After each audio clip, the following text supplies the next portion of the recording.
उर्वी, तुम बहुत देर से फोन पर बिजी हो, लेकिन आज मैं तुम्हें यहाँ कुछ जरूरी बात करने के लिए लेकर आया था। पुष्कर ने दबी हुई आवाज में उर्वी से कहा, जो काफी देर से फोन से सेल्फी ले लेकर अपने दोस्तों को भेज रही थी।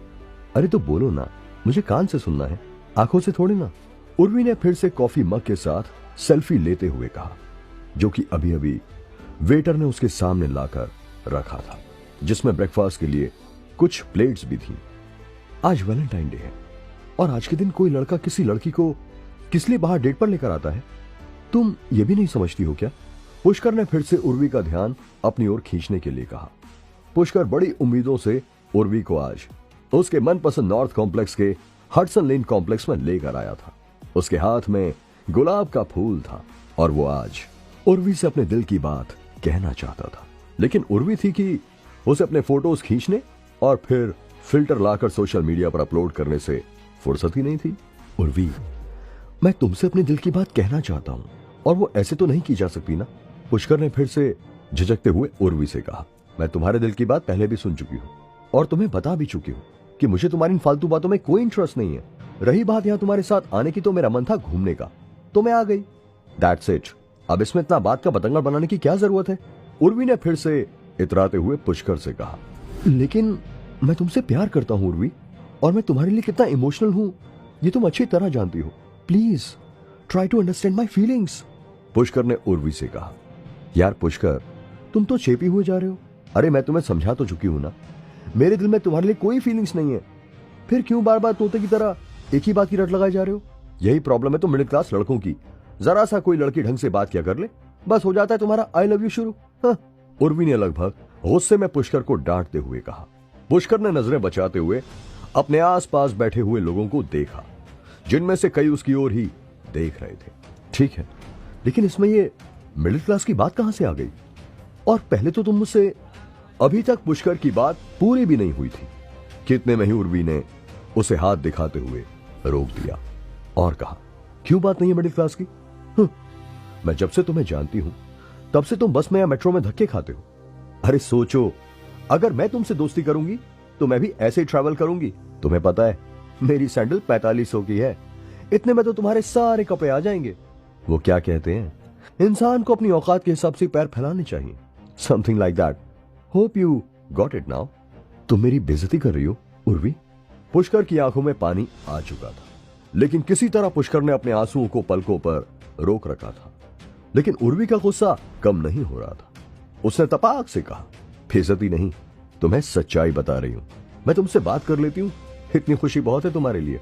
उर्वी आगे भी कुछ कहना चाहती थी, लेकिन तभी उसके फोन पर किसी का मैसेज आया और वो उस मैसेज का रिप्लाई देने में बिजी हो गई। और तभी पुष्कर को भी मौका मिल गया कि वो गर्दन नीचे झुकाकर अपनी आंखों में आए हुए आंसुओं को पोंछ सके और छिपी हुई नजरों से आसपास मौजूद उन सभी लड़के और लड़कियों को देख सके जो इस समय उसे देखकर हंस रहे थे और कुछ उस पर तरस खा रहे थे। पुष्कर ने अपने हाथ में लिया हुआ गुलाब का लाल फूल वापस से अपनी जेब में रख लिया और फिर से नजर उठाकर उर्वी की ओर देखने की कोशिश की, मगर उसकी हिम्मत नहीं हो रही थी, ना तो उर्वी की ओर देखने की और ना ही वहां से उठने की। मैं चलती हूं पुष्कर, मुझे अपने किसी दोस्त के साथ जाना है, उर्वी ने कहा और अपना बैग संभालने लगी। लेकिन तभी धीमी आवाज में पुष्कर ने कहा, मैं जानता हूं तुम किससे मिलने जा रही हो। ये वही कमीना अयान है ना? मैंने उसके मैसेजेस तुम्हारे फोन में पढ़े थे। कितनी गंदी और छिछोरी बातें करता है वो, और तुम उसे अपने साइज भी बता रही थी। क्या तुम्हें ऐसी बातें उससे करनी चाहिए? पुष्कर ने धीमी आवाज में उर्वी से कहा, लेकिन जैसे उसने आग में घी डाल दिया था, उसकी बात खत्म होते ही उर्वी जोर से चिल्लाई, what the hell, you creep, you bloody despo, how dare you touch my phone. Urvi की आवाज इतनी तेज थी कि आसपास जितने भी लड़के और लड़कियां खड़े थे वो सब उन दोनों की ओर ही देखने लगे और पूरे कॉम्प्लेक्स में उर्वी की आवाज फैल गई। उस ओपन रेस्टोरेंट का मालिक चक्रधर भी वहां आ पहुंचा था। देखिए, आप दोनों को लड़ाई करनी है तो प्लीज यहां से चले जाइए, यहां तमाशा मत बनाइए, मेरे बाकी कस्टमर्स को प्रॉब्लम हो रही है, चक्रधर ने तेज आवाज में पुष्कर की ओर देखते हुए कहा। पुष्कर ने उर्वी को शांत होने का इशारा किया, लेकिन उर्वी का पारा बहुत हाई था। उसने अचानक ही सामने रखी हुई प्लेट्स और वैलेंटाइन डे के डेकोरेशन के लिए रखा गया फ्लावर पॉट उठाया और जमीन पर पटक दिया। तुम आज के बाद अपनी शक्ल भी मुझे मत दिखाना, समझे? उर्वी ने चिल्लाते हुए कहा और चल पड़ी। पुष्कर भी उर्वी के पीछे पीछे चलते हुए चिल्लाया, उर्वी रुक जाओ, रुक जाओ, तुम मुझे गलत समझ रही हो। पुष्कर दौड़ते हुए उर्वी के पीछे जाने के लिए आगे बढ़ा ही था कि तभी चक्रधर ने उसका हाथ पकड़कर खींच लिया और चिल्लाते हुए कहा, अरे तू कहां जा रहा है बे? ये जो सामान टूटा है उसका पैसा तेरा बाप देगा। तमीज से बात करो, तुम ऐसे कैसे बात कर रहे हो मुझसे? पुष्कर ने अपना हाथ चक्रधर से झड़कते हुए कहा, तमीज के साथ ही ऐसा चाटा मारूंगा ना, अकल ठिकाने आ जाएगी तेरी। साले 1.5 पसली तू सिखाएगा मुझे तमीज? पैसे निकाल मेरे। चक्रधर आगे बढ़ा और पुष्कर को गले से पकड़कर बोला। आसपास के सभी लोग पुष्कर का तमाशा बनते हुए देख रहे थे। लड़की पटाने चले हैं और जेब में 2 आने नहीं होते तुम जैसों के। तू यहां से जाएगा नहीं जब तक मेरे पैसे नहीं देगा, समझा? चक्रधर ने पुष्कर को गले से खींचते हुए कहा, अभी मेरे पास पैसे नहीं है और तू मेरी शर्ट छोड़ दे वरना अच्छा नहीं होगा। पुष्कर ने भी चक्रधर से अपना गला छुड़ाने की कोशिश करते हुए कहा। सभी लोग ये तमाशा देख रहे थे। पुष्कर को बड़ी ही बेइज्जती महसूस हो रही थी। फिर अचानक ही पुष्कर ने चक्रधर से अपना गला छुड़ाने की कोशिश करते हुए उसके गाल पर एक चांटा चढ़ दिया और यही पुष्कर की सबसे बड़ी गलती थी।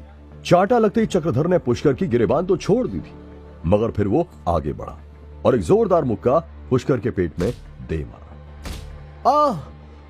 डर से बिलबिलाता हुआ पुष्कर नीचे गिर पड़ा और अगले ही पल पुष्कर ने देखा कि चक्रधर और उसके रेस्टोरेंट में काम करने वाले उसके साथ ही लाठी डंडे लेकर उस पर टूट पड़े हैं। साले, इतनी हिम्मत हो गई तेरी?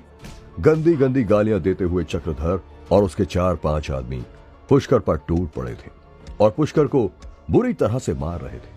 वहां मौजूद सभी लोग पुष्कर को ऐसे पीटते हुए देख तो रहे थे, पर उनमें से किसी में भी इतनी हिम्मत नहीं थी कि वो आगे बढ़कर उसे बचाने की कोशिश भी करे। प्लीज बचाइए मुझे, प्लीज कोई पुलिस को कॉल करो, पुष्कर चिल्ला रहा था। लेकिन जैसे सभी बुद्ध बने हुए उसकी ओर देखे जा रहे थे और तभी पुष्कर के चेहरे पर चक्रधर के आदमी ने जोर से लात मारी, जिससे पुष्कर के मुंह से तेजी से खून बहने लगा। साले, मुझ पर हाथ उठाएगा तू? इतनी हिम्मत हो गई तेरी? ये आखिरी शब्द थे जो पुष्कर के कानों में पड़े और उसके बाद उसकी आंखें बंद होने लगी थी। धुंधली आंखों से वो उसी फूल को निहार रहा था जो वो उर्वी को देने के लिए लाया था और अब वो उन लोगों के पैरों के नीचे कुचला जा चुका था। आसपास के सीसीटीवी की रिकॉर्डिंग हटा दो और पुलिस को कॉल कर दो।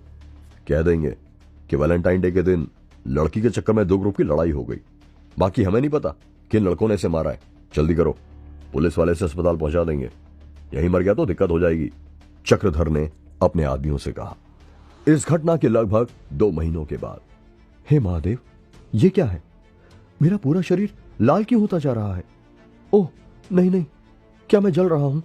पुष्कर बाथरूम के शीशे के सामने खड़ा हुआ अपने शरीर को लाल रंग में बदलते हुए देख रहा था।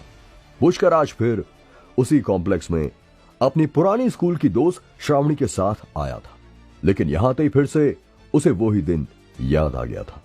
पुष्कर का मन इतना दुखी था कि वो भागकर टॉयलेट में आकर छुप गया, लेकिन जैसे ही पुष्कर ने बाथरूम के मिरर में अपना चेहरा देखा तो वो शॉक हो गया। अचानक ही उसे अपने शरीर में एक अलग ही प्रकार का बदलाव देखने को मिल रहा था। साहब, साहब, उफ, नहीं, मुझे छोड़ दो, कहां से आए हो तुम? ये क्या हो रहा है मुझे? अचानक ही पुष्कर को अपनी छाती और नाभि से 2 सांप निकलते हुए दिखाई दिए, जिनमें से काले और एक नीले रंग का था। ओम ओम ओम, ये शब्द पुष्कर के मुंह से ही निकल रहे थे, मगर आवाज उसकी नहीं थी। तेजी से फुंकार मारते हुए वो दोनों सांप उसकी आंखों के सामने नाचने लगे। ये क्या हो रहा है मुझे? तुम कौन हो? मुझे बताओ प्लीज, क्या तुम्हें मेरे महादेव ने भेजा है? पुष्कर महादेव का भक्त था, लेकिन उसने ये कभी नहीं सोचा था कि एक दिन उसके शरीर में इतने खौफनाक बदलाव के साथ साथ उसके अंदर से ओम की ध्वनि भी आने लगेगी। बाहर से दरवाजा पीटने की जोर जोर से आवाज आ रही थी। ये श्रावणी की आवाज थी जो जोर जोर से चिल्लाते हुए कह रही थी, पुष्कर, क्या हो गया तुम्हें? क्या तुम्हारे अंदर हिम्मत नहीं है? ऐसे छुपकर भागने से तुम्हें कुछ हासिल नहीं होगा। उधर बाथरूम के अंदर पुष्कर शीशे के सामने खड़ा था और अपने शरीर पर उभर रहे नीले और काले रंग के बेहद डरावने सांपों की ओर देख रहा था। पुष्कर ने मिरर में देखा कि उसकी आंखें लाल हो चुकी थी, जैसे कि उनमें किसी ने खून की बूंदें डाल दी हो। उसके दिल की धड़कनें तेज होती जा रही थी, पैर कांपने लगे थे। और हो भी क्यों ना, अपने शरीर पर ऐसे डरावने सांपों को देखकर कौन चीख पुकार नहीं करने लगेगा। फिर अचानक ही पुष्कर की आंखें फैलने लगी और उसने देखा कि उसके दोनों कंधों पर वो दोनों सांप फन उठाए सामने की ओर ही देख रहे थे। पुष्कर सामने के मिरर में उन सांपों को अपनी ओर देखते हुए देखकर बुरी तरह से डर रहा था। पुष्कर, तुम बाहर आते हो या मैं सिक्योरिटी को बुलाकर इस गेट को तोड़वा दूं? आज पूरे 2 महीने बाद तुम अपने पैरों पर खड़े हो पाए हो। कॉलेज के एग्जाम्स कुछ ही दिन में स्टार्ट होने वाले हैं। ऐसे डरपोक की तरह हर बात पर बाथरूम में छुप जाओगे तो कैसे चलेगा? और तुम अंदर बैठकर ना जाने क्या कर रहे हो? क्या मुंह दिखाओगे तुम अपने परिवार को? तुम बाहर आते हो या नहीं? श्रावणी ने तेज आवाज में पुष्कर को धमकी देते हुए कहा। लेकिन पुष्कर के कानों में श्रावणी की यह आवाज पड़ ही नहीं रही थी। वो तो इस समय उन सांपों की आंखों में देख रहा था जो सीधे उसकी ओर ही घूर रहे थे। अचानक ही पुष्कर ने उनमें से काले सांप की आंख में घूरा और पुष्कर के सामने का नजारा ही बदल गया। उसने देखा कि वो खुद एक पहाड़ की चोटी पर खड़ा हुआ है, जहां ऊपर आकाश से सांपों की बारिश हो रही थी जो नीचे खाई में गिरते जा रहे थे। फुंकारे मारते हुए सांप नीचे गिरकर खाई में इकट्ठे हो रहे थे। ये बहुत ही डरावना सीन है। पुष्कर की सांसें फूल रही थी। वो वहां से हटना चाहता था, लेकिन तभी उसने ध्यान दिया कि उसके पैरों के नीचे की चट्टान धीरे धीरे जमीन में धंस रही है और वो खाई की ओर बढ़ रहा है। नहीं नहीं, मुझे बचाओ, बचाओ मुझे, ये क्या हो रहा है? रोको इस चट्टान को। लेकिन चट्टान नीचे धंसती ही जा रही थी और पुष्कर और सांपों के बीच की दूरी खत्म होती जा रही थी। पुष्कर कहां है और उसके साथ क्या हो रहा है? वो काले सांप कहां से आए थे? 2 महीने तक पुष्कर हॉस्पिटल में क्यों था? क्या उर्वी पुष्कर की जिंदगी से हमेशा के लिए चली गई है? जानने के लिए सुनिए ओमकारा की एक्साइटिंग कहानी सिर्फ पॉकेट एफएम पर। पुष्कर को फुंकार मारते और आपस में उलझे हुए सांप बिल्कुल सामने नजर आ रहे थे। उसके दिल की धड़कन बढ़ती ही जा रही थी। तभी अचानक पुष्कर ने देखा कि एक बड़े आकार वाला सांप उसी की ओर अपना फन फैलाए हुए देख रहा है। पुष्कर बुरी तरह कांप रहा था। वो चिल्लाना चाहता था, मगर उसके मुंह से आवाज ही नहीं निकल पा रही थी। और अगले ही पल उस फुंकारते हुए लाल आंखों वाले सांप ने पुष्कर की ओर छलांग लगा दी। पुष्कर ने उससे बचने के लिए अपना हाथ लहराया और तभी कांच के टूटने की तेज आवाज आई। पुष्कर, तुम बाहर आते हो या नहीं? और कांच के टूटने की आवाज के साथ ही पुष्कर के कानों में श्रावणी की आवाज भी पड़ी। पुष्कर ने देखा कि उसके हाथ से बाथरूम का मिरर टूटकर नीचे गिर गया है। प्लीज मुझे छोड़ दो, मेरे पूरे शरीर में भयंकर जलन हो रही है। आखिर हो कौन तुम? पुष्कर बड़ी मुश्किल से सांस खींचता हुआ बोला। फिर पुष्कर ने जल्दी से अपने कपड़े उतारे और देखा कि उसका पूरा शरीर अजीब तरह से लाल हो गया था। यह क्या है? क्या मैं जल गया हूं? पुष्कर ने खुद से कहा। पुष्कर ने आह भरी और बाथरूम के मिरर की ओर देखा, जो मकड़ी के जाल की तरह टूटकर नीचे गिर गया था। वो सांप, वो खाई, क्या था वो सब? ओह गॉड, कितना डरावना था वो सीन, पुष्कर ने कहा। पुष्कर के मुंह से निकले ये शब्द खत्म ही हुए थे कि तभी एक जोरदार आवाज के साथ बाथरूम का दरवाजा खुल गया और श्रावणी तेजी से अंदर गिरी। वो दोनों एक दूसरे के गले से चिपक गए और एक साथ जमीन पर गिर पड़े। पुष्कर को केवल यह महसूस हुआ कि उसकी बाहों में बैठी लड़की से हल्की सुगंध आ रही थी। गर्म और मुलायम मांस, गुलाबी कमर और पुष्कर के हाथ श्रावणी के कमर के निचले हिस्से को जोर से पकड़े हुए थे। श्रावणी का नाजुक चेहरा, जो पहले सिर्फ गुस्से में लाल था, अब वह शर्म और गुस्से से लाल दिख रहा था, क्योंकि श्रावणी की छाती पुष्कर के सीने में धंस चुकी थी। इस समय वो दोनों एक ऐसी स्थिति में थे जिसकी श्रावणी ने कभी कल्पना भी नहीं की थी। श्रावणी? पुष्कर जैसे नींद से जागा हो। उसे नॉर्मल होने में थोड़ा समय लग गया था। पुष्कर के शरीर पर उभरे वो नीले और काले रंग के सांप गायब हो चुके थे। हालांकि उसे अभी तक यह एहसास नहीं था कि उसके हाथ श्रावणी के खूबसूरत शरीर के कौन से हिस्से पर हैं। पुष्कर अभी तक भौंचक्का था। मुझे बहुत दर्द हो रहा है। पुष्कर, तुम क्या कर रहे थे? मैं कितनी देर से दरवाजा खटखटा रही थी, श्रावणी ने दबी हुई आवाज में कहा।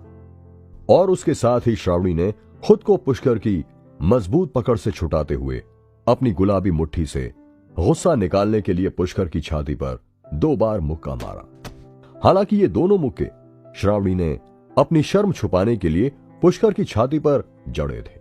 उन दोनों मुक्कों के साथ ही पुष्कर को याद आया कि श्रावणी तो उसके स्कूल की दोस्त है और आज वो दोनों यहां नॉर्थ कैंपस में अपने कॉलेज में आए थे। जिसके बाद अचानक ही श्रावणी ने उससे इस कॉम्प्लेक्स में आने के लिए कहा था, जहां पिछली बार वो उर्वी के साथ आया था और चक्रधर ने उसकी पिटाई की थी।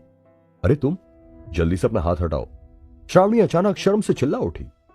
यह एक अनजाने में हुई गलती थी। वैसे तुम मेरे ऊपर हो तो पहले तुम्हें ही उठना होगा, पुष्कर ने कहा। पुष्कर ने वास्तव में अपना हाथ श्रावणी के शरीर के उस हिस्से पर रखा हुआ था जहां उसे नहीं रखना चाहिए था। यह सुनते ही श्रावणी चिल्ला उठी। वह समय एक आकर्षक ऑक्टोपस की तरह पुष्कर के शरीर पर सवार थी। मैं जानती हूं यह सब किसी गलती है, श्रावणी ने खुद को संभालते हुए कहा। पुष्कर, क्या तुम्हें नहीं लगता कि तुम प्यार में टूटे हुए आशिक हो गए हो? क्या तुम्हें खुद को इस तरह बंद करके आत्महत्या करने की जरूरत है? श्रावणी उठी और शर्मनाक चेहरे के साथ पुष्कर को दोष देते हुए बोली। श्रावणी जमीन से तो उठ चुकी थी लेकिन अपने कपड़े संभालना भूल गई थी और तभी पुष्कर की नजर सीधा उसके टॉप के ऊपर के खुले बटन पर जाकर टिक गई। पुष्कर को यकीन नहीं आ रहा था कि श्रावणी इतनी बड़ी हो चुकी है। श्रावणी ने जैसे ही पुष्कर की नजरों का पीछा किया तो उसने झट से अपने टॉप का बटन बंद करने की कोशिश की, मगर बटन टूट चुका था और इस समय श्रावणी के पास शर्मा कर अपनी आंखें झुकाने के अलावा और कोई चारा नहीं था। तभी पुष्कर का ध्यान भी उसके ऊपर से हट गया।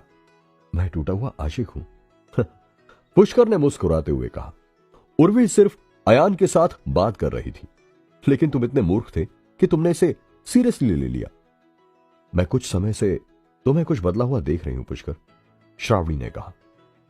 पुष्कर ने श्रावणी की बात पर कोई प्रतिक्रिया नहीं दी थी क्योंकि वो जानता था कि श्रावणी सच बोल रही है। कुछ ही देर पहले उसके शरीर पर गहरे काले और नीले रंग के सांप मंडरा रहे थे और अचानक ही वो सब गायब हो गए, जिनके बारे में पुष्कर को खुद भी कुछ नहीं मालूम था। और तो और पिछले कुछ समय से उसके अंदर से अचानक ही ऐसी आवाजें आती थी। तभी श्रावणी ने अपने गुलाबी होंठ दांत से काटे और धीमी आवाज में शिकायती लहजे में कहा, मुझे नहीं पता कि उसमें क्या अच्छा है, लेकिन तुम उसके लिए इस तरह बेचैन क्यों हो? श्रावणी ने पुष्कर से कहा। लेकिन अचानक ही पुष्कर की आंखें लाल हो गईं और उसके मुंह से निकला, आज मैं इस चक्रधर का खून पी जाऊंगा। तुम ऐसे क्यों बात कर रहे हो पुष्कर? और ये तुम्हारी आवाज को क्या हुआ? ओह, तुम्हारी आंखें? श्रावणी ने अचानक ही पुष्कर के उस बदले हुए रूप को देखा। पुष्कर बाथरूम से बाहर निकल चुका था और उसके कदम चक्रधर की ओर बढ़ चुके थे। फुंकार मारते काले और नीले सांप पुष्कर के दोनों कंधों पर फिर से आ चुके थे। उसकी आंखें लाल थीं और शरीर पत्थर की तरह सख्त हो चुका था। नहीं, तुम कुछ नहीं करोगे। अगर तुमने चक्रधर को मार दिया तो मैं बड़ी मुसीबत में फंस जाऊंगा। मुझे उसका खून नहीं करना है। पुष्कर ने अपने कंधे पर बैठे सांप को फुंकारते हुए देखकर कहा। पुष्कर के कहते ही काला सांप उसके कंधे से उड़ते हुए सीधे उसकी आंखों के सामने आ गया और बोला, अब तुम हमारे संरक्षण में हो, तुम्हें अपने बदले को पूरा करना ही होगा। काले सांप ने पुष्कर से कहा, मैं उसे अपने तरीके से समझा दूंगा, क्योंकि अगर तुमने उसे जान से मार दिया तो मैं बड़ी मुसीबत में फंस जाऊंगा। पुष्कर ने कहा, ठीक है, पर अगर तुम पर फिर से हमला होता है तो हमें उस हमले का जवाब देना ही होगा, फिर चाहे उसमें किसी की जान ही क्यों ना चली जाए। काले सांप ने पुष्कर से कहा, लेकिन किसने दिया तुम्हें यह आदेश? कौन है जो मेरी मदद करना चाहता है? पुष्कर ने उस फुंकारते हुए सांप से पूछा। अभी इस बात का समय नहीं आया है, समय आने पर तुम्हें साफ पता चल जाएगा। यह कहकर पुष्कर के कंधे पर बैठा वो सांप गायब हो गया था और अब पुष्कर चक्रधर के सामने आ पहुंचा था। चक्रधर, तुझे क्या लगा मैं तुझे ऐसे छोड़ दूंगा? तुझे अपने किए की कीमत चुकानी होगी। कमीने, आज मैं तुझे जिंदा नहीं छोड़ूंगा। पुष्कर ने चक्रधर के सामने आने के बाद जोर से चिल्लाते हुए कहा, अबे तू फिर आ गया? लगता है पिछली बार तू भूल गया है। पिछली बार तो सिर्फ तेरी हड्डियां तोड़ी थी, इस बार तेरी अर्थी ही यहां से निकलेगी। साले डेढ़ पसली। चक्रधर ने कहा, वो तो कुछ ही देर में पता चल जाएगा कि मेरी अर्थी निकलेगी या तेरी हड्डियां टूटेंगी। पुष्कर ने गुस्से में दांत भींचते हुए कहा, देख, आज मुझे परेशान मत कर, मुझे और भी बहुत काम है। इतना कहकर चक्रधर अपने मोटे शरीर को लेकर फिर से कुर्सी पर बैठ गया और पुष्कर पर ताना मारते हुए बोला, पैसे तो तुम्हारे जैसे फकड़ों के पास होते नहीं, फिर क्यों मुंह उठाकर यहां चले आते हो? पुष्कर चक्रधर के सामने खड़ा हुआ था और अपने अंदर के उस खौफनाक और भयंकर तूफान को शांत करने की कोशिश कर रहा था, क्योंकि पुष्कर जानता था कि उसके अंदर की यह ताकत चक्रधर और उसके आदमियों को खत्म करने के लिए काफी है। अचानक ही पुष्कर ने अपने आराध्य शिव शंकर को याद किया। हे महादेव, मैं इसका खून नहीं करना चाहता, प्लीज मेरे अंदर के इस गुस्से को शांत कर दो, वरना आज मेरे हाथों अनर्थ हो जाएगा। फिर पुष्कर ने चक्रधर से कहा, मैं जानता हूं तुम्हारे सामान की क्या कीमत है और मेरे पास इतने पैसे हैं कि मैं तुम्हारे सामान का हर्जाना भर सकूं, लेकिन तुम अपनी नहीं बल्कि उस सड़े हुए आदमी अयान के शब्द बोल रहे हो। यह सुनते ही चक्रधर शांत हो गया था, लेकिन तभी कुछ सोचते हुए वो गुस्से में खड़ा हो गया और तेज आवाज में चिल्लाते हुए बोला, मिस्टर अयान को बीच में क्यों लाते हो? तुम्हें क्या लगता है कि अयान से उसकी गर्लफ्रेंड छीनना कोई मजाक है? खैर, मैं तुम्हें यह बात अच्छे से बता देना चाहता हूं बेवकूफ लड़के, अगर तुमने मिस्टर अयान और उनकी गर्लफ्रेंड के बीच में आने की कोशिश की तो तुम अपनी जान से हाथ धो बैठोगे। जान मेरी नहीं, तुम्हारी जाएगी। तुम इस रेस्टोरेंट की आड़ में कौन कौन से काम करते हो उन सब की जानकारी है मेरे पास। तुम सिर्फ खाना ही नहीं बल्कि चोरी छुपे शराब भी बेचते हो, पुष्कर ने चिल्लाते हुए कहा था और उसकी बात सुनते ही चक्रधर के चेहरे का रंग बदलने लगा था। लेकिन पुष्कर यही नहीं रुका और वो आगे बोला, लेकिन सिर्फ शराब ही नहीं, और क्या क्या नशे की चीजें तुम कॉलेज के लड़के लड़कियों को सप्लाई करते हो, मुझे सब पता है। चक्रधर की आंखें फैलने लगी थी।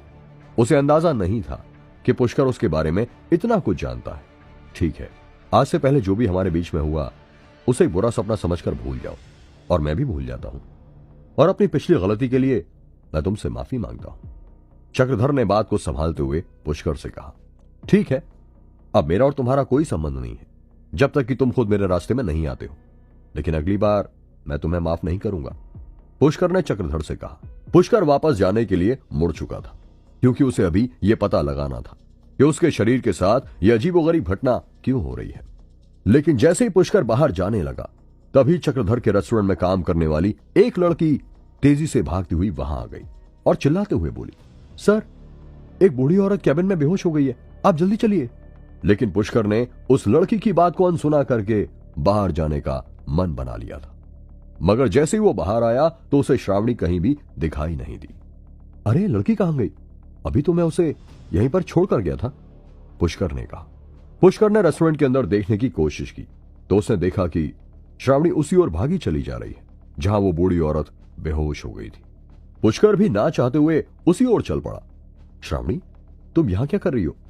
चलो यहां से, मैंने चक्रधर से समझौता कर लिया है, पुष्कर ने श्रावणी के पास जाकर कहा।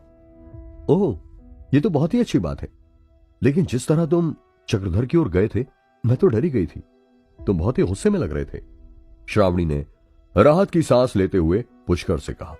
पुष्कर जानता था कि श्रावणी उसकी उस रुद्र रूप की बात कर रही थी जिसके बारे में वो खुद भी नहीं जानता था। पुष्कर तो बस यही जानता था कि आज उसने कितनी मुश्किल से अपने आप से चक्रधर को बचाया था। तभी पुष्कर के कानों में उस बूढ़ी औरत के पति की रोने की आवाज पड़ी। देखो ना पुष्कर, इस बूढ़ी औरत को क्या हो गया है, ये बेचारी बेहोश हो गई है, श्रावणी ने सामने फर्श पर बेहोश लेटी हुई बूढ़ी औरत की ओर इशारा करते हुए कहा। पुष्कर ने आंख उठाकर उस बूढ़ी औरत और उसके पति की ओर देखा। उसके साथ में उसका पति विलाप कर रहा था और बाकी लोग खड़े हुए डॉक्टर का इंतजार कर रहे थे। ऐसा लग रहा था कि वो बूढ़ी औरत अपनी सांसें खो चुकी है। क्या पुष्कर उस बूढ़ी औरत की जान बचा पाएगा? क्या पुष्कर अपने शरीर में हो रहे इस बदलाव के बारे में जान पाएगा? जानने के लिए सुनते रहिए ये एक्साइटिंग कहानी सिर्फ पॉकेट एफएम पर।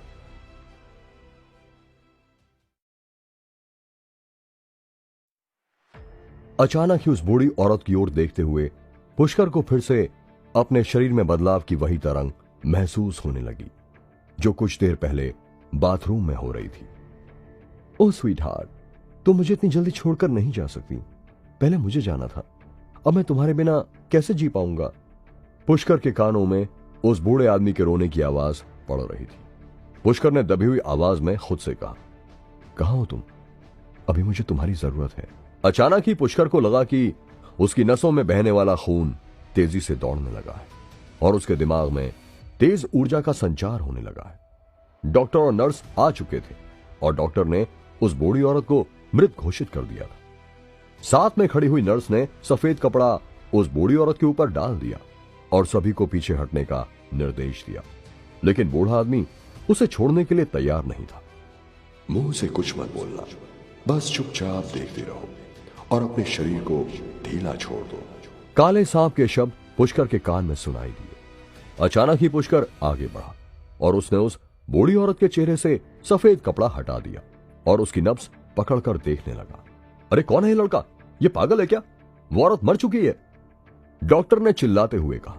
उसने अपने साथियों को इशारा किया और पुष्कर को एक और हटाने के लिए कहा, लेकिन पुष्कर के कानों में किसी और की कोई भी आवाज नहीं पड़ रही थी। उसने उस बूढ़ी औरत का हाथ पकड़ा और कुछ मंत्र बुदबुदाए और कुछ ही देर में पुष्कर को एहसास हुआ कि उसके शरीर में उठता हुआ तेज गर्म उफान उस बूढ़ी औरत के शरीर में प्रवाह होने लगा है। श्रावणी और चक्रधर के साथ साथ बूढ़ी औरत का पति भी पुष्कर की ओर घूर रहा था। किसी को भी यह समझ नहीं आ रहा था कि यहां क्या हो रहा है। जब वो औरत मर चुकी है तो पुष्कर क्यों सभी लोगों का समय बर्बाद कर रहा है? उधर पुष्कर अपने मन के अंदर उठती हुई तेज ओम के उच्चारण की ध्वनि को साफ साफ सुन सकता था। इस समय अचानक ही उसे अपनी आंखों के सामने एक बूढ़ा आदमी दिखाई देने लगा जो किसी ऊंचे पर्वत पर बैठकर तेज आवाज में ओम का जाप कर रहा था। उस बूढ़े आदमी की वेशभूषा किसी अघोरी के जैसी थी और जो काले और नीले सांप पुष्कर को अपने कंधों पर दिखाई देते थे, वो ही सांप उस अघोरी के कंधों पर भी लिपटे हुए थे। अघोरी का रंग बिल्कुल काला था। उसके गले में रुद्राक्ष की बड़ी सी माला थी और बड़ी बड़ी दाढ़ी ने उसके पूरे चेहरे को ढका हुआ था। पुष्कर को लगातार अपने कानों में उस अघोरी के द्वारा बोले जा रहे मंत्र सुनाई पड़ रहे थे। फिर अचानक ही अघोरी के गले में लिपटे हुए सांप ने तेज फुंकार मारी और उधर घबराते हुए पुष्कर ने आंखें खोल दी। पुष्कर ने देखा कि बूढ़ी औरत की सांसें लौट आई और उसके मुंह से तेज खून की उल्टी हुई है। वो बूढ़ी औरत जो कुछ समय पहले अपनी सांसें छोड़ चुकी थी, वो उठकर बुरी तरह खांस रही थी। ये तो चमत्कार है, ये कैसे हो सकता है? आसपास खड़े सभी लोग, यहां तक कि डॉक्टर और उसके साथ आई हुई नर्स भी अचंभित थी। उन्हें समझ ही नहीं आ रहा था कि अचानक ही एक मरी हुई औरत जिंदा कैसे हो सकती है। ओह, तुम जिंदा हो गई स्वीट हार्ट। छोटे बच्चे, मैं तुम्हारा ये एहसान जिंदगी भर नहीं भूलूंगा। तुमने ये कैसे किया? मैं और मेरा परिवार आज से तुम्हारे एहसानमंद है। बूढ़ा आदमी लगातार अपनी बीवी से लिपटकर रोते हुए पुष्कर से सभी बातें कह रहा था।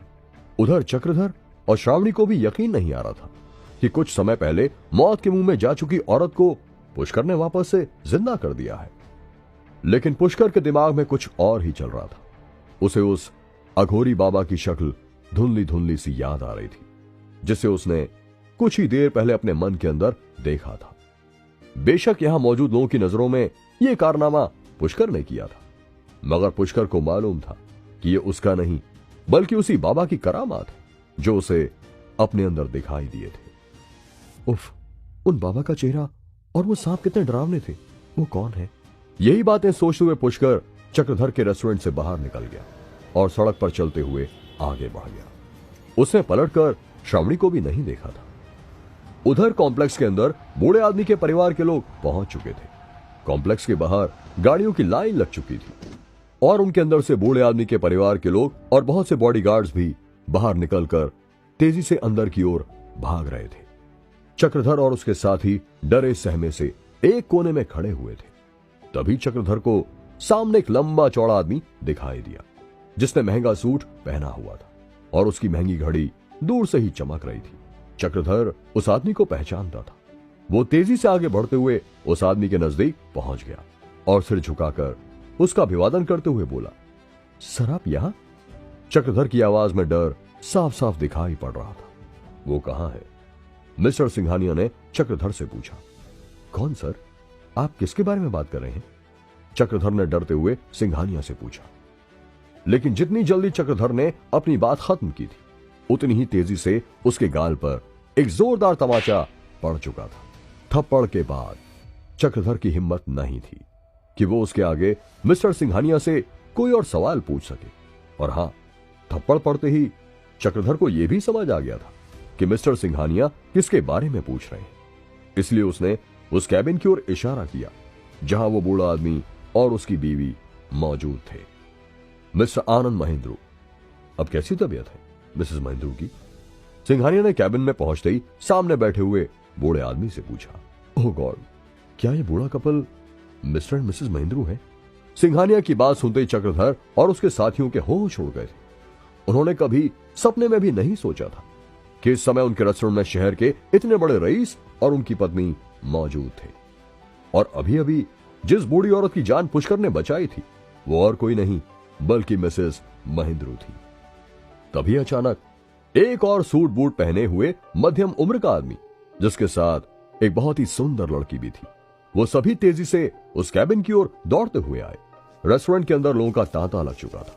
बहुत से बॉडीगार्ड जो कि ब्लैक सूट में थे, वो सभी रेस्टोरेंट के अंदर आ चुके थे। उधर पुष्कर सड़क के रास्ते चलते हुए एक सुनसान जगह पर पहुंच चुका था, जहां एक शांत झील थी और लोगों का आना जाना ना के बराबर था। पुष्कर को अभी भी धुंधली सी अघोरी बाबा की शक्ल याद आ रही थी, जो उसने कुछ ही समय पहले बूढ़ी औरत को ठीक करते समय देखी थी। और उसके द्वारा बोला जा रहा ओम मंत्र का जाप अभी तक पुष्कर के कानों में गूंज रहा था। यह मंत्र और जाप ठीक वैसा ही था जैसे कभी बचपन में पुष्कर को उसकी मां ने सिखाया था। पुष्कर झील के किनारे शांति से बैठ गया और फिर जैसे ही उसने आंखें बंद की तो फिर से उसे वही काले और नीले रंग के जहरीले सांप दिखाई देने लगे थे। पुष्कर ने ध्यान लगाना शुरू करते ही ओम का उच्चारण शुरू कर दिया था। जब भी तुम्हें कुछ समझ ना आए और जिंदगी में बहुत सी उलझनों ने तुम्हें घेर लिया हो, तो शांति से बैठकर ओम के जाप के साथ महादेव को याद करना। देखना, महादेव तुम्हारी जरूर रक्षा करेंगे और तुम्हें सही रास्ता दिखाएंगे। मां की दी हुई सीख पुष्कर के कानों में गूंज रही थी और उसी का पालन करते हुए पुष्कर ने इस परेशानी का हल ढूंढने के लिए ही ध्यान में बैठकर ओम का जाप करना शुरू कर दिया था। पुष्कर का मन अंदर ही अंदर डूबने लगा था और उसे अपने अंदर जोरों से ओम की ध्वनि सुनाई देने लगी थी। उधर रेस्टोरेंट के अंदर मिस्टर महेंद्रू का परिवार उन्हें देखते ही बेचैन हो गया था। दादाजी, दादाजी, एक खूबसूरत लड़की चिल्लाते हुए आगे बढ़ी। मां, पिताजी, आप दोनों ठीक तो हैं? उस आदमी ने बूढ़े आदमी और उनकी पत्नी से कहा। आनंद महेंद्रू के परिवार के साथ उनके पारिवारिक डॉक्टर मिस्टर सत्यजीत भी आए हुए थे। मिस्टर और मिसेस महेंद्रू दोनों कुर्सी पर शांति से बैठ चुके थे। ओह, हमारी प्यारी पोती मिहिका भी हमसे मिलने के लिए आई है। मिस्टर महेंद्रू ने मिहिका के गाल पर हाथ रखते हुए कहा। डॉक्टर सत्यजीत, प्लीज देखिए ना, मेरी दादी को क्या हुआ है? मिहिका की आंखों में आंसू थे और वो डॉक्टर सत्यजीत से आग्रह करते हुए बोली थी, अरे तुम क्यों चिंता करती हो, हम दोनों बिल्कुल ठीक हैं। दादी ने मिहिका के सिर पर हाथ फेरते हुए कहा। मिहिका की आंखें लाल थीं और वो काफी डरी हुई भी लग रही थी। उसने सुबकते हुए अपने दादाजी से कहा, दादाजी, आप जब भी दादाजी के साथ कहीं घूमने जाते हैं तो कभी भी किसी को साथ लेकर नहीं जाते हैं और फिर ऐसी जगह आते हैं जहां के बारे में हमें कुछ पता ही ना हो। आनंद महेंद्रू ने कहा, अरे मैं और तुम्हारी दादी यही नॉर्थ कैंपस के कॉलेज के पढ़े हुए हैं और यहाँ की गलियों में हम छुप छुप कर मिला करते थे। इसीलिए अक्सर जब भी पुरानी यादें ताजा करनी होती हैं तो यहीं पर डेट मारने आ जाते हैं। ये कहते हुए मिस्टर आनंद महेंद्रू बहुत तेजी से हंसने लगे। तभी मिस्टर सिंघानिया ने हंसते हुए कहा, मिस्टर महेंद्रू, आप जब भी दोबारा जगह पर आए तो कृपया एक बार मुझे जरूर फोन कर दें। मैं यहां आपके लिए सब इंतजाम भी कर दूंगा। मैं आगे से ध्यान रखूंगा। लेकिन वो लड़का पुष्कर कहां गया? अगर वो आज ना होता तो तुम्हारी दादी जिंदा नहीं बचती मिहिका, दादाजी ने कहा। मिस्टर महेंद्रू की बात सुनते ही सभी लोग इसे उनका आदेश समझकर पुष्कर को इधर उधर खोजने लगे, लेकिन वो उन्हें कहीं भी दिखाई नहीं दिया। जब उन्होंने सीसीटीवी कैमरों में देखा तो उन्हें पता चला कि पुष्कर तो पहले ही बाहर जा चुका है। अरे ये कैसा लड़का है, इतना बड़ा काम करने के बाद भी बिना इनाम के ही चला गया, मिस्टर महेंद्रू ने कहा। उधर झील के किनारे पुष्कर ओम का जाप करता हुआ शून्य की स्थिति में जा चुका था। अचानक ही पुष्कर को चारों ओर धुआं ही धुआं दिखाई देने लगा। ठंडी ठंडी सर्द हवाएं चल रही थी और तभी उसे एक ऊंचे बर्फीले पर्वत पर बैठा हुआ वही अघोरी दिखाई दिया, जो उसे बूढ़ी औरत को ठीक करते हुए दिखाई दिया था। उसके चारों ओर भयंकर काले और नीले रंग के सैकड़ों सांप दिखाई दे रहे थे, जो समय समय पर फुंकार मार रहे थे। अघोरी की आंखें बंद थी और वो बेहद ही सटीक और साफ आवाज में ओम का जाप कर रहा था। उसके काले काले लंबे बाल जटाओं की तरह आपस में उलझे हुए थे और उसके गले में रुद्राक्ष की बड़ी सी माला पुष्कर को साफ साफ दिखाई दे रही थी। धीरे धीरे पुष्कर अपने मन में अंदर की ओर झांकते हुए आगे बढ़ने लगा था। उसका अंतर्मन साफ साफ देख सकता था कि बर्फीले पर्वत पर बैठे उस अघोरी जैसे बाबा के गले में एक बहुत बड़ी नरमुंड की माला भी थी और उसका चेहरा दाढ़ी और मूंछों के बालों से ढका हुआ था। उसके माथे पर त्रिपुंड बना हुआ था और उसके माथे से ऐसा तेज निकल रहा था जैसे सूरज की रोशनी हो। पुष्कर धीरे धीरे उसे नजदीक से देखने के लिए आगे बढ़ रहा था। फिर अचानक ही उस बूढ़े अघोरी की आंखें खुल गई, जो खून की तरह सुर्ख लाल थी। उसकी लाल लाल बड़ी बड़ी आंखें देखकर पुष्कर बुरी तरह डर गया और उसका ध्यान टूट गया। सुबह हो चुकी थी। पुष्कर ने अपने शरीर की धूल हटाने के लिए जल्दी से कपड़े उतारे और सामने झील में छलांग लगा दी। कुछ देर बाद जब पुष्कर अच्छे से नहा चुका था तो वो झील से बाहर निकल आया और जैसे ही पुष्कर किनारे पर आकर अपने कपड़े पहनने वाला था, तभी उसे झील के सामने से जाने वाली सड़क पर एक लड़की दिखाई दी। पुष्कर ने ध्यान से देखा तो वो लड़की उसी की ओर देख रही थी। उस लड़की को देखकर पुष्कर एक बार के लिए चौंक गया था, क्योंकि उसे बिल्कुल भी अंदाजा नहीं था कि कोई इस तरह की सुनसान जगह पर भी आ सकता है। पुष्कर ने जल्दी से अपने कपड़े पहन लिए और वो धीरे धीरे उस लड़की की ओर बढ़ने लगा, लेकिन तभी उसे एक तेज कार की आवाज सुनाई दी और उसके बाद एक गोली की आवाज, जिसे सुनते ही पुष्कर के पांव जहां थे वहीं के वहीं रुक गए। क्या पुष्कर उस लड़की को बचा पाएगा? कौन था वो आदमी जिसने उस लड़की पर गोली चलाई थी? जानने के लिए सुनते रहिए ये एक्साइटिंग कहानी सिर्फ पॉकेट एफएम पर। गोली लड़की की कमर में लग गई थी। उसने भागने की कोशिश की थी, मगर ज्यादा दूर तक भाग नहीं सकी और गिर गई। ये कोई नॉर्मल लड़की तो नहीं हो सकती, पुष्कर ने कहा। पुष्कर ने देखा था कि गोली लगने के बाद भी वो लड़की कुछ दूर तक भागती हुई गई थी और वो चिल्लाई तो बिल्कुल भी नहीं, उल्टे वो गाड़ी के पीछे भागने लगी थी। लेकिन तभी पुष्कर ने देखा कि जिस गाड़ी के ड्राइवर ने उस लड़की को गोली मारी है, वो लड़की को नीचे गिरा हुआ देखकर रुक गया है। उस गाड़ी में से एक आदमी निकल कर आया और उसने लड़की को उठाकर अपनी गाड़ी में डाल दिया। आगे बढ़ो, इंतजार किस बात का है? अचानक ही पुष्कर के कान के पास से आवाज आई। पुष्कर ने देखा कि उसके कंधे पर बैठा हुआ काला सांप उसे ही देख रहा है। तुम फिर आ गए, आखिर कौन हो तुम? वो सांप को देखते ही पुष्कर की हवाइयां उड़ गई थी। ये परिचय देने का समय है, पहले हमें उस लड़की की जान बचानी होगी, उस काले सांप ने कहा। नहीं, हम उस लड़की की जान क्यों बचाएंगे? तभी पुष्कर के कानों में दूसरी आवाज आई। उसने पलटकर देखा तो उसके दूसरे कंधे पर दूसरा नीले रंग का सांप था। पुष्कर हक्का बक्का रह गया था। वो बिल्कुल भी नहीं समझ पा रहा था कि ये दोनों सांप उसके कंधों पर क्यों बैठे थे और अचानक ही उस लड़की के लिए क्यों लड़ रहे थे। आप दोनों कौन हैं और मेरे कंधों पर क्यों बैठे हो? पुष्कर ने डरते हुए पूछा। तुम्हारे सवालों का जवाब देना हमारा काम नहीं है। इस समय जो मैं कह रहा हूं चुपचाप वो करो। काले सांप ने फुंकार मारते हुए कहा। लेकिन आप दोनों हैं कौन और क्यों मुझे परेशान कर रहे हो? मुझे डर लग रहा है, पुष्कर ने डरते हुए कहा। तुम्हें डरने की कोई जरूरत नहीं है, हम तुम्हारी रक्षा करने के लिए काफी हैं। काले सांप ने कहा। अरे वो तो इधर ही देख रहा है। तभी नीले सांप ने जोर से चिल्लाते हुए कहा और अगले ही पल पुष्कर ने सामने की ओर देखा कि उस आदमी ने अपनी बंदूक का मुंह पुष्कर की ओर करके गोली दाग दी है। मगर इससे पहले कि वो गोली पुष्कर को छू पाती, पुष्कर एक और हवा में उड़ गया और उस गोली के रास्ते से हट गया। पुष्कर हवा में कलाबाजी खाकर वापस जमीन पर आ चुका था और जैसे ही उसने पांव फिर से जमीन पर रखे, पुष्कर ने तेजी से एक पत्थर का टुकड़ा उठाया और पूरी जान लगाकर तेज गति से उस आदमी की ओर फेंक दिया। पुष्कर जानता था कि ये गोली से बचना और हवा में कलाबाजी वो नहीं, बल्कि उसके दोनों कंधों पर बैठे हुए उन सांपों की करतूत।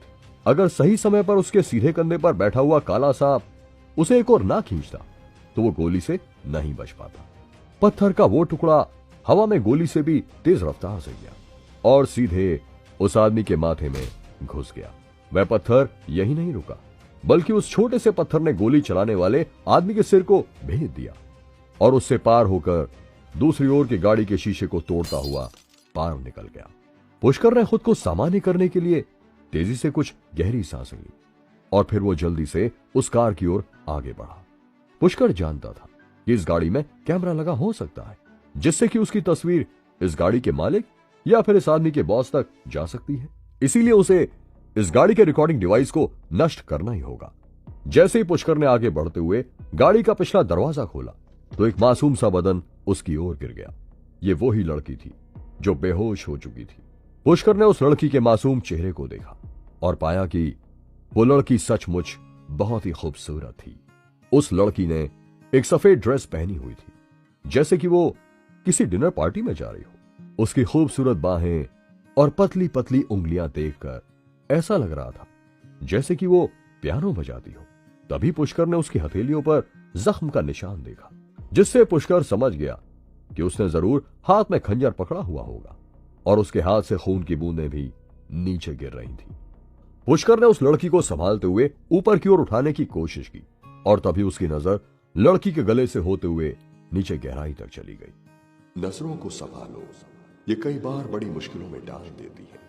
तभी उसके सीधे कंधे पर बैठे हुए काले सांप की आवाज पुष्कर के कान में पड़ी और पुष्कर ने अपनी आंखें उस लड़की के सीने से हटा ली।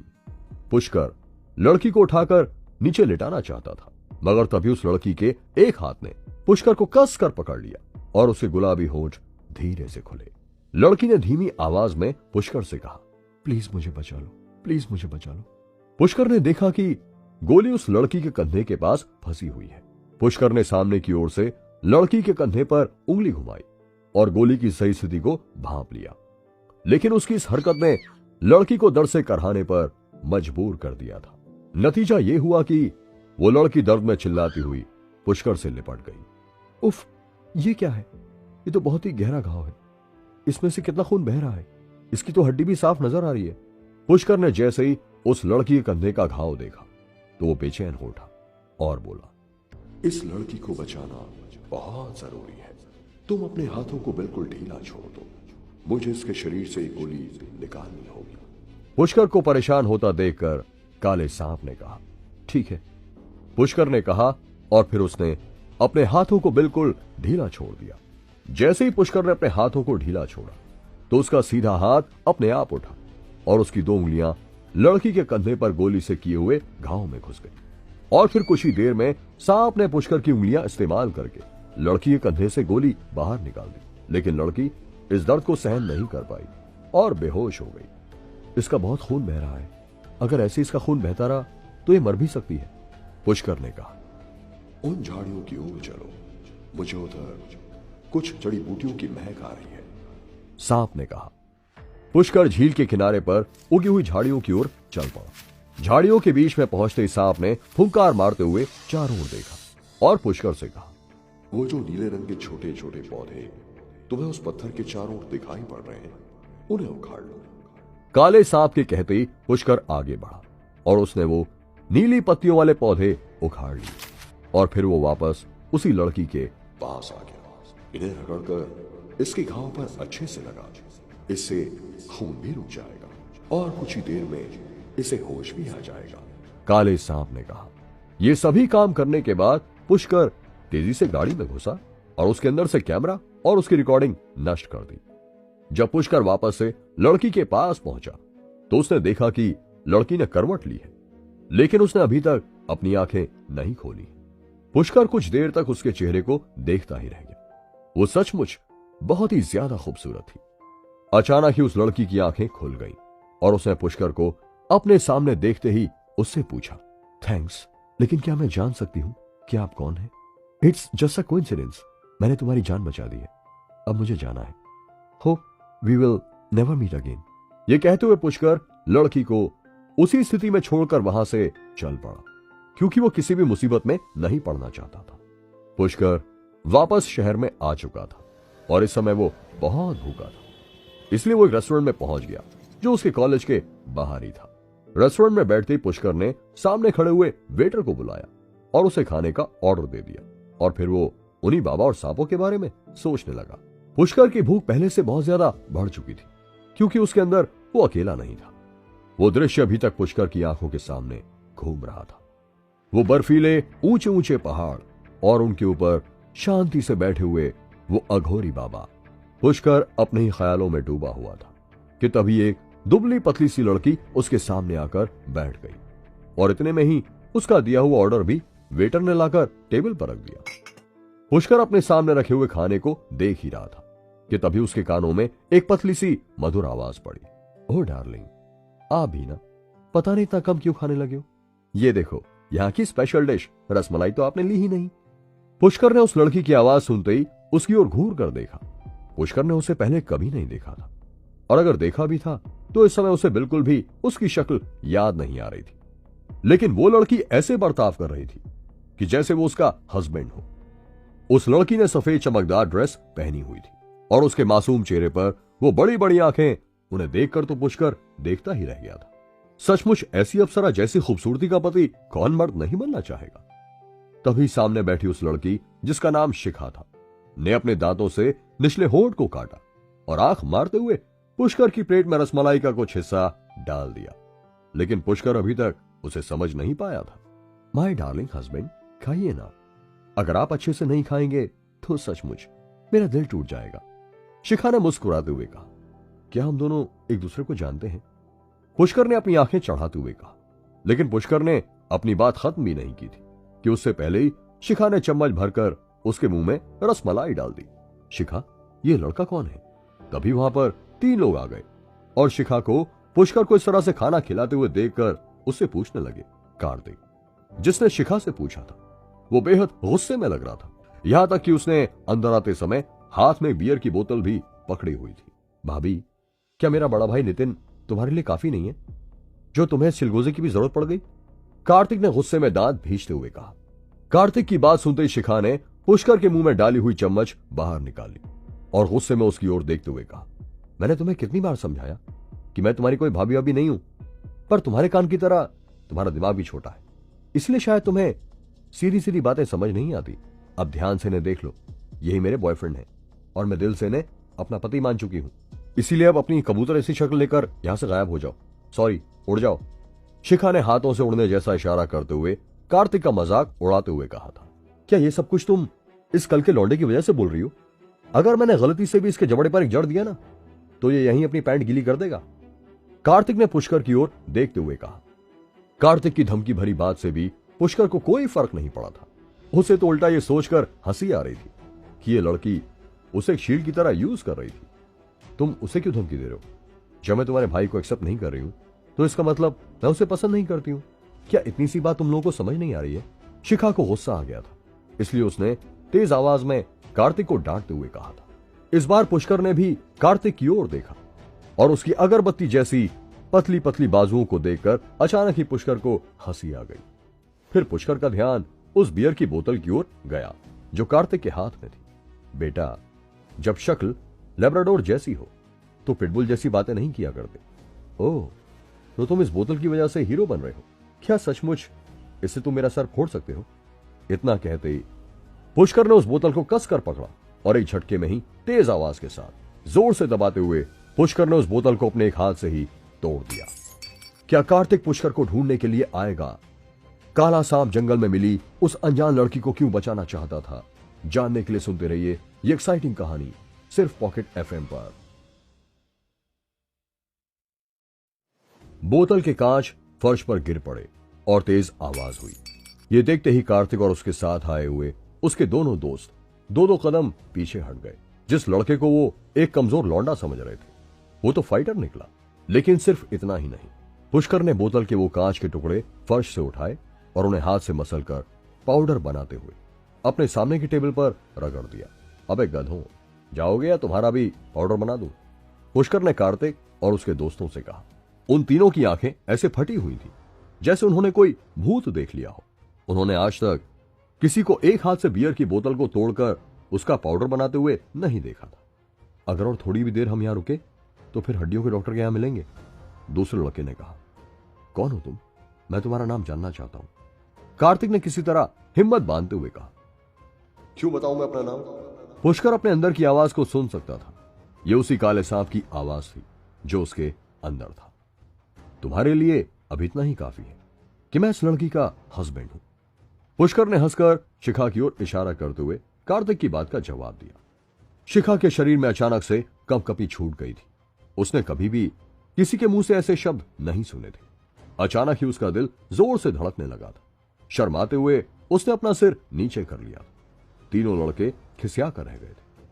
ठीक है, मैं तुम्हें याद रखूंगा, और अगर तुम्हारे अंदर हिम्मत है तो तुम मेरा यहीं पर इंतजार करो। कार्तिक ने दांत भींचते हुए पुष्कर से कहा। मेरे पास इतना समय नहीं होता कि तुम जैसे लुक्कों का यहां बैठकर इंतजार करूं। हिसाब तुम्हें बराबर करना है तो ढूंढना भी तुम्हें ही पड़ेगा। पुष्कर ने उन्हें टकासा जवाब दे दिया था। कार्तिक अब इससे ज्यादा बेइज्जती ना तो बर्दाश्त कर सकता था और ना ही पुष्कर का कुछ बिगाड़ सकता था। इसलिए वो चुपचाप अपने साथियों को लेकर वहां से चल पड़ा। सॉरी, शिखा ने धीमी आवाज में चम्मच मुंह में दबाते हुए पुष्कर से कहा, और इसी के साथ उसे ध्यान आया कि जो चम्मच उसने अपने दांतों के बीच दबाई है वही उसने कुछ देर पहले पुष्कर के मुंह में डाली थी। ये ध्यान आते ही शिखा बुरी तरह से शर्मा गई। ओह गॉड, तो क्या ये मेरी पहली किस थी? शिखा ने मन ही मन कहा और फिर हल्के से नजर उठाकर पुष्कर की ओर देखा। लेकिन वो इतना शर्मा रही थी कि ज्यादा देर तक पुष्कर की ओर देख ही नहीं सकी और फिर आहिस्ता से गर्दन झुकाकर बोली, मैं माफी चाहती हूं कि मैंने आपका इस तरह से इस्तेमाल किया। लेकिन शिखा की बात खत्म ही नहीं हुई थी कि उसे किसी के तेज तेज चलने की आवाज सुनाई दी। शिखा ने सिर उठाकर देखा तो पुष्कर तेजी से उठकर वहां से चल पड़ा था। हेलो मिस्टर, मेरी बात अभी खत्म नहीं हुई है। शिखा जल्दी से उठी और पुष्कर के पीछे पीछे दौड़ती हुई उसके पास आकर बोली, मैं उन लोगों की बात कभी नहीं सुनता जो मेरा फायदा उठाने की कोशिश करते हैं। पुष्कर ने चिढ़ते हुए शिखा से कहा, लेकिन मैं उसके लिए माफी मांगती हूं और तुम्हें आज डिनर के लिए इनवाइट करना चाहती हूं। शिखा ने कहा, कोई जरूरत नहीं है, मुझे अकेले ही खाना पसंद है। पुष्कर ने कहा और फिर आगे की ओर बढ़ गया। पुष्कर का जवाब सुनकर शिखा सन्न रह गई थी। उसने मन ही मन कहा, अरे मुझे आज तक किसी ने ऐसा जवाब नहीं दिया, और तो और लड़के तो मेरे आगे पीछे घूमते हैं और मेरे साथ डिनर पर जाने के लिए मरते हैं, और एक ये लड़का है जिसे मैंने खुद इनवाइट किया, मगर इस लड़के ने तो मुझे बिल्कुल इग्नोर कर दिया। शिखा चुप हो गई थी। वो भौचक्की सी खड़ी हुई पुष्कर को जाते हुए देख रही थी। ओहो, तुमने मुझे उससे ढंग से बात क्यों नहीं करने दी? तुम्हें दिखाई नहीं देता कि वो कितनी सुंदर थी? वो मुझे डेट पर बुला रही थी और तुमने उसे यूं उल्टा सीधा जवाब देकर भड़का दिया। पुष्कर ने अपने अंदर छुपे हुए सांप से झल्लाते हुए कहा, क्योंकि वह लाख कोशिशों के बाद भी उन दोनों सांपों पर काबू नहीं कर पा रहा था और उन्होंने ही शिखा को इस तरह से जवाब देने के लिए पुष्कर को मजबूर किया था। तो क्या हुआ? तुम्हें उसकी नजरों में हीरो भी तो मैंने ही बनाया था। और छोड़ो ये बकवास बातें, अभी तुम्हें बहुत बड़े बड़े काम करने हैं। इन झंझटों से दूर रहोगे तो ही अपना लक्ष्य पा सकोगे। सांप ने कहा, लक्ष्य? कैसा लक्ष्य? मुझे तुम्हारी बात समझ ही नहीं आ रही है। आखिर तुम हो कौन? कभी तो मेरी मदद करते हो और कभी मुझे इस तरह से शर्मिंदा करा देते हो। पुष्कर ने झल्लाते हुए कहा। कहा ना, तुम्हें समय आने पर सब पता चल जाएगा। सांप ने जवाब दिया, लेकिन कब? कब बताओगे मुझे? सुनो, हेलो। लेकिन फिर पुष्कर को अपने अंदर से कोई आवाज सुनाई नहीं दी। धीरे धीरे चलते हुए पुष्कर अपने कॉलेज पहुंच चुका था और उसके बाद वो लाइब्रेरी में जाकर बैठ गया। शिखा भी पुष्कर के पीछे पीछे ही कॉलेज की लाइब्रेरी पहुंच गई थी। अरे यार, ये तो यहां भी आ गई। अगर इसने फिर से मुझसे डिनर के लिए कहा तो मैं जल्दी से तैयार हो जाऊंगा। पुष्कर मन ही मन शिखा को देखते हुए यही सोच रहा था। शिखा ने भी पुष्कर को देखा। अरे ये बेवकूफ उल्टी किताब क्यों पकड़कर बैठा है? मुझे तो लगता है सचमुच कोई साइको है। पुष्कर को किताब के पीछे अपना मुंह छिपाए हुए बैठा देखकर शिखा ने मन ही मन सोचा। तभी शिखा के मोबाइल पर एक कॉल आया और वो भागते हुए लाइब्रेरी से बाहर निकल गई। ओह, तो ये भी इसी कॉलेज की है? चलो फिर तो बहुत अच्छा है, अब तो इससे मुलाकात होती रहेगी। पुष्कर ने शिखा को जाते हुए देखकर कहा, अरे तुम पुष्कर, तुम यहां? तभी पुष्कर को अपने पीछे से किसी की आवाज सुनाई दी। पुष्कर ने पीछे मुड़कर देखा तो एक औरत उसके पीछे खड़ी थी, जिसकी उम्र लगभग 40 वर्ष की थी। क्या तुम्हें भी पौधे और उनके बारे में पढ़ना पसंद है? मैडम का अजीब सा सवाल सुनकर पुष्कर चौंक गया था। तभी उसकी निगाहें अपने हाथ में पकड़ी हुई किताब पर गई, जो कि बेहद दुर्लभ पौधों और जड़ी बूटियों के बारे में थी। जी मैडम, वो मैं बस यूं ही, पुष्कर ने झिझकते हुए कहा। मैडम नहीं, आंटी कहो। मैंने तुम्हें कितनी बार कहा है कि मैं और तुम्हारी मां पुरानी सहेलियां हैं और आज भी बहुत अच्छी दोस्त है, इसलिए तुम मुझे सुरभि आंटी ही कहा करो, चाहे कॉलेज में हो या कहीं बाहर। सुरभि ने कहा, लेकिन तुम अकेले क्यों हो? तुम्हारे कोई भी दोस्त यहां नहीं दिखाई दे रहे हैं? और उर्वी भी, वो भी तुम्हारे साथ नहीं है? सुरभि ने पुष्कर से पूछा। सुरभि उर्वी की मां थी, और क्योंकि उसकी मां और सुरभि बहुत अच्छी दोस्त थी, इसलिए पुष्कर ने बहुत सा समय उर्वी के साथ गुजारा था, और इन नजदीकियों के कारण ही पुष्कर उर्वी के प्यार में पड़ गया था। पर उस प्यार का अंत बेहद दर्द भरा था, जिसे पुष्कर कभी भूल नहीं सकता था। लेकिन अब पुष्कर निर्णय ले चुका था कि वो फिर कभी भी उर्वी के पीछे इस कदर दीवाना नहीं होगा, जैसा वो पहले कभी हुआ करता था। ओह गॉड, ये लड़की फिर मुझसे झूठ बोलकर कहीं चली गई। उसने मुझसे कहा था कि वो तुम्हारे साथ है, और देखो तुम यहां अकेले बैठकर पढ़ाई कर रहे हो, और वो न जाने कहां गायब है। सुरभि ने अपने माथे पर हाथ मारते हुए कहा, आप चिंता मत कीजिए, उर्वी अपने दोस्तों के साथ ही होगी। पुष्कर उर्वी के बारे में ज्यादा बात नहीं करना चाहता था, इसलिए उसने बात बदलने के लिए सुरभि से कहा, क्या आप भी यहां कोई बुक पढ़ने के लिए आई हैं? हाँ, आज मेरी कोई क्लास नहीं है, तो सोचा मैं तुम लोगों की एक्टिविटीज के लिए कोई बुक पढ़ लूं। सुरभि ने कुछ सोचते हुए कहा, ओके, फिर तो जो किताबें आपको चाहिए वो सेकंड या थर्ड फ्लोर पर ही मिलेंगी। पुष्कर ने कहा, ओह रियली? लगता है तुम्हारी मेमोरी काफी अच्छी है पुष्कर। ठीक है, मैं वहीं जाकर देखती हूं। और हां, आज शाम को तुम मेरे घर पर आ जाना, साथ में ही डिनर करेंगे, सुरभि ने कहा। पुष्कर का मन तो नहीं था, लेकिन फिर भी उसे सुरभि और अपनी मां की दोस्ती के कारण हां करनी पड़ी। शाम हो चली थी और पुष्कर लाइब्रेरी में बैठा हुआ था। अब उसे उर्वी के घर जाने की तैयारी करनी थी। क्यों, कहां जाने की सोच रहे हैं? तभी उसे अपने सीधे कान में आवाज आई, मैं वो सुरभि आंटी ने बुलाया ना आज, तो वहीं जाऊंगा, पुष्कर ने कहा। भूल गए वो पिटाई और वो बेइज्जती, और फिर भी वहां जाने के लिए हामी भर दी तुमने। तुम्हें नहीं लगता कि तुम्हें उस लड़की से दोबारा नहीं मिलना चाहिए? कान के पास बैठे हुए सांप ने कहा, मैं कुछ नहीं बोला हूं, लेकिन सुरभि आंटी ने कहा तो मैं उन्हें मना नहीं कर पाया था, पुष्कर ने जवाब दिया। सुरभि आंटी कल कुएं में कूदने के लिए कहेंगी तो वहां भी कूद जाओगे? अरे अपनी कोई सेल्फ रिस्पेक्ट है या नहीं तुम्हारे अंदर? काले सांप ने कहा, सेल्फ रिस्पेक्ट?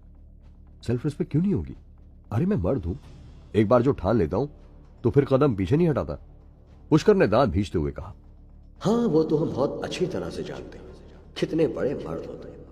लड़की देखी नहीं कि लार टपकनी शुरू हो जाती है तुम्हारी।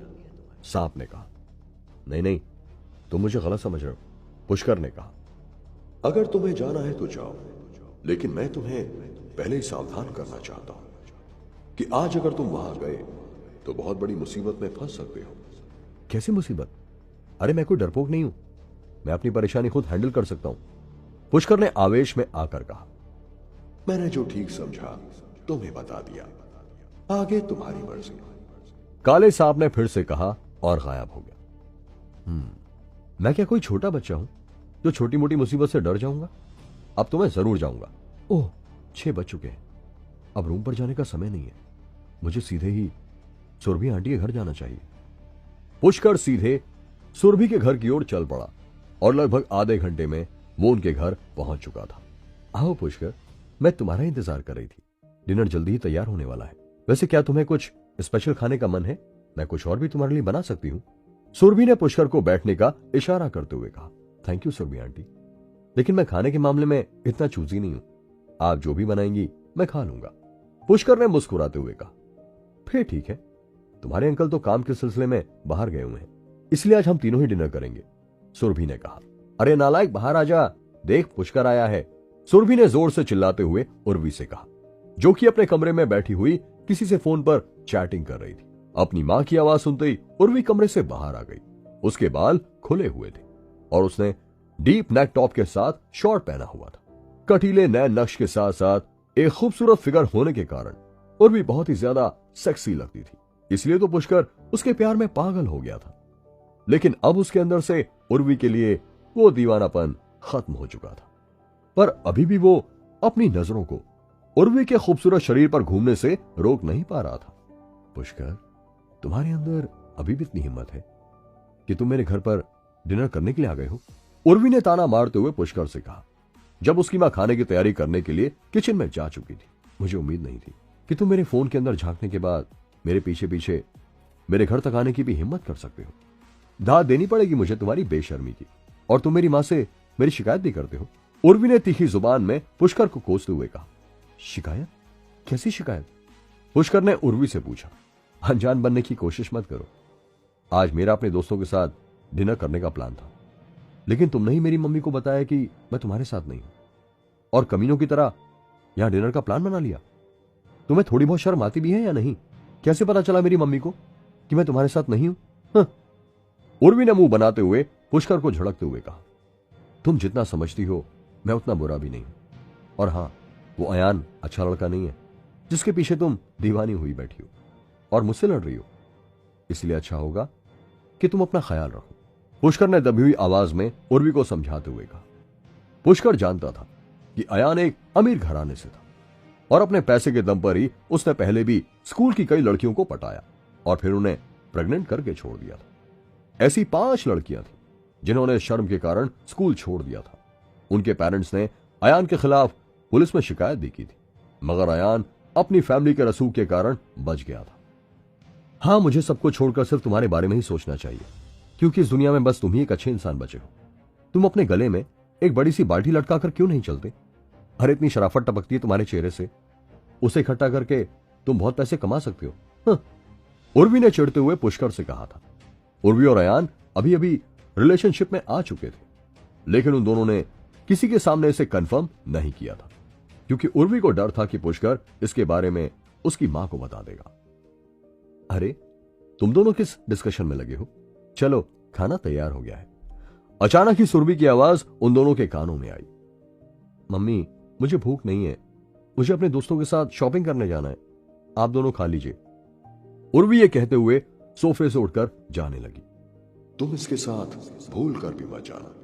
पहली गलती तुम कर चुके हो, अगली गलती तुम्हारी जान ले सकती है। तभी पुष्कर के कान में उसी काले सांप की आवाज आई। कैसी मुसीबत? तुम ऐसी बातें क्यों कर रहे हो? पुष्कर ने कहा। मैं काल को आते हुए देख रहा हूं। मैं हर मौके पर तुम्हारी मदद नहीं कर पाऊंगा। ये लड़की झूठ बोल रही है, ये शॉपिंग करने नहीं जा रही है। अच्छा होगा तुम कोई बहाना बनाकर यहां से निकल जाओ। काले सांप ने पुष्कर को गहरी आवाज में आगाह करते हुए कहा। कहां जा रही थी उर्वी? क्या उर्वी पुष्कर के खिलाफ कोई साजिश रच रही थी? जानने के लिए सुनते रहिए ये एक्साइटिंग कहानी सिर्फ पॉकेट एफएम पर।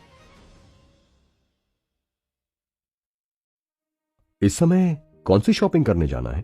तुम्हें दिखाई नहीं देता बाहर अंधेरा होने वाला है, और इस टाइम कितना ट्रैफिक होता है? तुम्हें इस बात का भी ख्याल नहीं है? जो भी लेना है वो कल दिन में लेना। अभी चुपचाप बैठकर खाना खाओ। सुरभि ने उर्वी को डांटते हुए कहा। मम्मी, मुझे जाने दो ना प्लीज। मेरे एक खास दोस्त का बर्थडे है, मुझे उसके लिए शॉपिंग करने जाना है, वरना मेरे दोस्त मेरी बहुत मजाक उड़ाएंगे। उर्वी ने जिद करते हुए अपनी मां से कहा। ठीक है, अगर तुम्हें जाना ही है तो 10 बजे से पहले आना होगा, और अपने साथ पुष्कर को भी लेकर जाना होगा। और हां, अगर ये लेट होती है तो मैं तुमसे जवाब मांगूंगी। सुरभि ने उर्वी को जिद करते हुए देखकर उन दोनों से कहा। पुष्कर जाना तो नहीं चाहता था, और वैसे भी उसे काले नाग ने जाने के लिए मना किया था, मगर सुरभि आंटी के कहने के बाद उसके पास न जाने का कोई बहाना नहीं बचता था। उर्वी के लिए भी यह अच्छा मौका था, इसलिए ना तो उसने खुद ही खाना खाया और ना ही पुष्कर को खाने दिया, और फिर जल्दी से तैयार होकर वो दोनों चल दिए। जैसे ही वो दोनों बाहर निकले, उर्वी ने अपनी दोस्त का फोन लगा दिया। हे रचिता, मैं घर से निकल गई हूं, तुम जल्दी से मुझे पिक कर लो। उर्वी ने फोन रखते ही पुष्कर की ओर देखा और उसके हाथ में पकड़े हुए बैग को देखकर अजीब सा मुंह बना लिया। कुछ ही देर में 4 बड़ी बड़ी गाड़ियां उर्वी की बिल्डिंग के बाहर आकर रुक गई। उर्वी, जल्दी से गाड़ी में बैठ जाओ। रचिता, जो बहुत ढंग से तैयार होकर आई थी, उसने उर्वी को देखते ही चिल्लाते हुए कहा, अरे उर्वी, ये तेरे साथ मजदूर कौन है? सुहाना, जो कि रचिता के साथ ही बैठी हुई थी, उसने पुष्कर को देखकर कहा, ये महाशय आज हमारे साथ ही आ रहे हैं।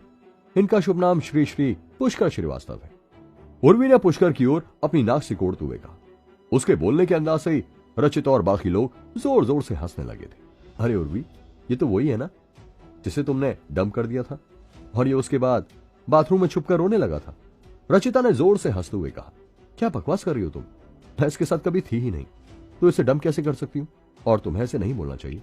अगर ये बात अयान को पता चल गई तो फिर मैं उसे कैसे एक्सप्लेन करूंगी? उर्वी ने तेज आवाज में रचिता से कहा।